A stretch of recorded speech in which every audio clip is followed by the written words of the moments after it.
Hi mga kalamlam! So, gusto ko lang i-share sa inyo yung nabili naming iron steamer. Dahil yung iron namin ay nasira sa tagal-tagal ng ginamit namin siya ay sobrang sulit talaga. Kaya ngayon, bumigay na yung dati naming iron. Kaya bumili kami ng bagong iron pero steamer siya. So, paano ba siya gagamitin mga kalamlam? So, ipapakita ko sa inyo at ituturo ko sa inyo kung paano ba siya gagamitin. Una, mga kalamlam, so ipapakita ko muna sa inyo yung iron steamer na nabili namin. So, ganito po yung itsura niya. Yan. So, meron siyang 5 butas dito sa may harapan. Harapan to. At dito naman, so meron na siyang water. So, nagamit na kasi namin to. So, dito, tatanggalin natin to Teka lang, saglit. Pag tinanggal nyo siya, syempre dito patagilid. Ayan. So, ito mga kalamlam. So, ito yung hitsura niya. Yan, kung makikita nyo. So, dito ikinakabit yung dati na, yung kanina na tinanggal ko. So, ito naman ay meron siyang fan sa likod. Ayan, kung makikita nyo, meron siyang fan. So, para basaan yan yung fan. So, ito yung fan na nagsisilbi siya na higupin yung water papunta doon sa may loob dito. Ayan. At inilalabas niya dito mga kalamlam. Yan. So, gagamit talaga tayo nitong water para mabilis tayo makapag-iron sa ating clothes. Diba? So, paano ba natin to lalagyan ng water? Napakadali lang mga kalamlam. So, ito, wag nyo to tatanggalin. Kasi dito lalabas yung water. Meron siyang maliit na ball na nagsisilbi ng takip doon sa loob. Yan. So, wag nyo to tatanggalin. So, meron din siya sa loob nito na spring. So, yun din yung nagsisilbi na parang, alam nyo ba yung parang sa spray, yung parang ganun. So, tumutulo to mga kalamlam. So, wag kayong matatakot pag tumutulo to. Kasi natural lang naman talaga na tumutulo to. Kasi, hinihigop siya papunta doon. Papunta siya dito. Yan. Tapos, palabas dito. Pag ginagamit nyo na siya. At paano ba natin ilalagay yung water? So, ito lang mga kalamlam. So, ito, bubuksan natin to. Ayan. Kung makikita nyo ay open na. Ayan. Ilapit pa natin. Ayan. So, dito natin ilalagay yung water. Yung sapat na sapat lang talaga siya dito. Yung dami niya. Yan. So, pag naglagay tayo nito, pag umapaw, pupunasan natin yan. So, pag dito naglagay tayo ay dahan-dahan lang. Yan. Kung makikita niyo yan. So, lipat naman tayo doon sa ito yung sukatan ng water niya. Yan. Lipat tayo dito. Yan. So, pinakamaraming water yan dito. Kasi ang ginagawa ko dito Yan. So, wala naman siyang guhit. Yan. Wala siyang sukatan kung ilang kung gaano ba siya karami. Basta, dito lang siya. Para pag gumanong ka, hindi siya apaw, hindi kakalat dito. Yan. Ganun. So, meron pa. Ito, parabasan to. So, syempre, ito naman ay nagsisilbi naman dito sa harapan. Nilalagay to sa harapan. Ayan. Dito siya. Bakit nga ba? Kasi, ito, nagsisilbi naman siya para yung ito ay hindi dumikit sa tela. Pag nag-a-iron kasi tayo ng cloth natin ay ito para siyang hinihigop. Parang hinihigop talaga siya. So, didikit talaga to. So, ito yung sumusuporta para hindi masira yung cloth natin, hindi dumikit agad yung tela dito. So, ilalagay natin yan. Ayan. So, mamaya papakita ko sa inyo kung paano siya gagamitin. Yan, pag ganyan. So, ito naman, ang on-off niya. So, wala naman talaga pala siya off.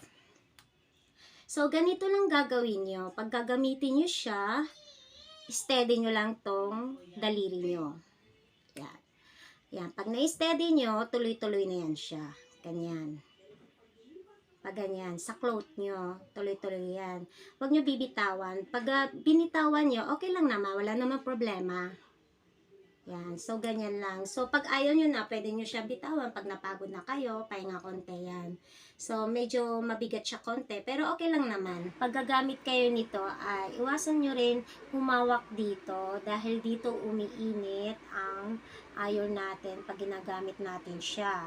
Okay? So, hanggat maaari, dito lang tayo hawak. Iwasan natin talaga to hawakan. Kasi mainit to eh, mainit siya. So, dito naman, explain ko lang dito sa inyo, pag naglalagay kayo nitong water, dito sa loob, yan.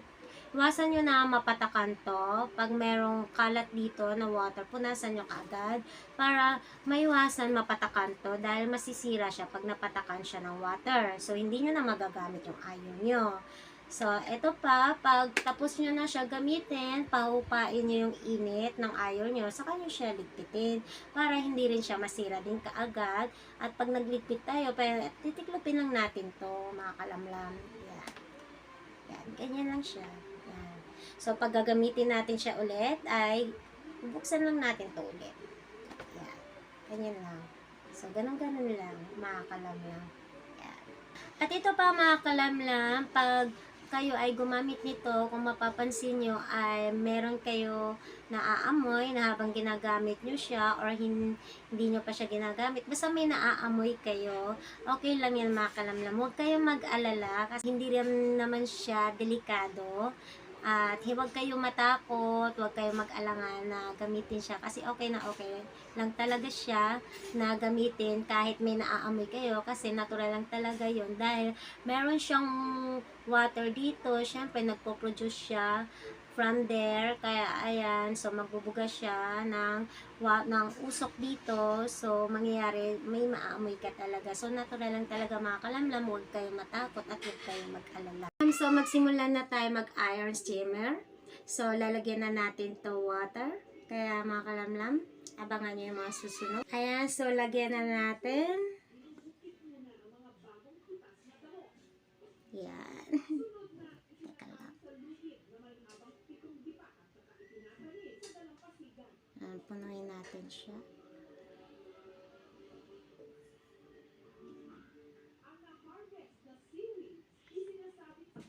Lapit pa natin.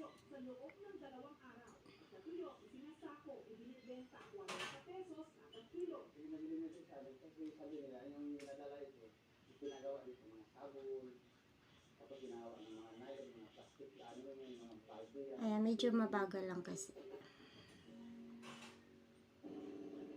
Ayan.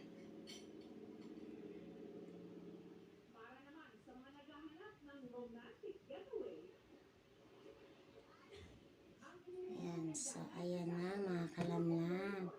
Lalagyan na natin siya. At ibabalik na natin siya dito.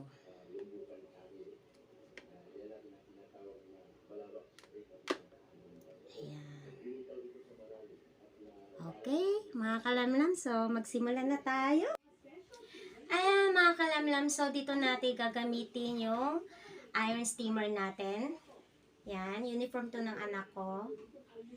Yan, medyo, hindi lang pala medyo, lukot-lukot talaga siya. Yan. So, mga kalamlam, simulan na natin.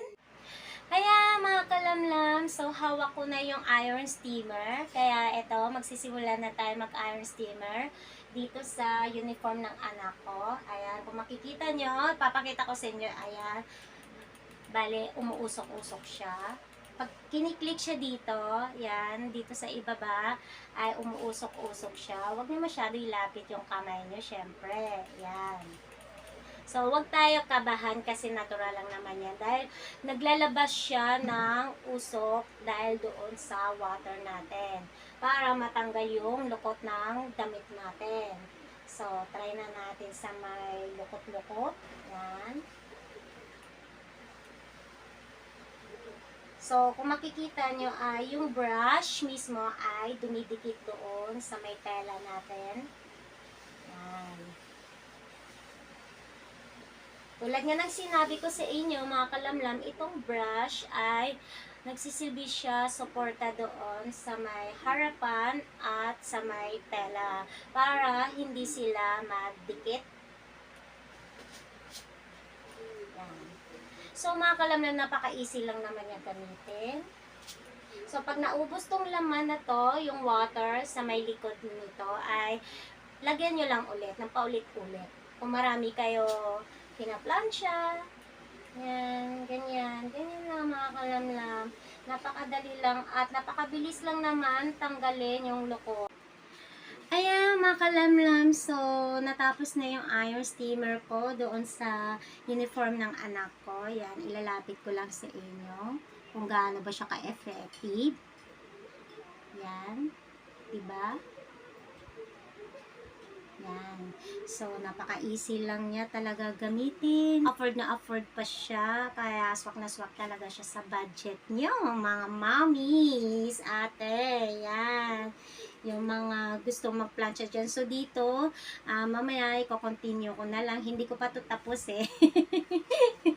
Kaya, i-continue ko muna, mga kalamlam. So, dito na natatapos ang ating vlog na tungkol sa iron steamer, mga kalamlam. So, sa susunod ulit, mga kalamlam. Kaya kita-kits ulit sa susunod na vlog namin. Maraming salamat. Sana may natutunan kayo ulit sa aking vlog.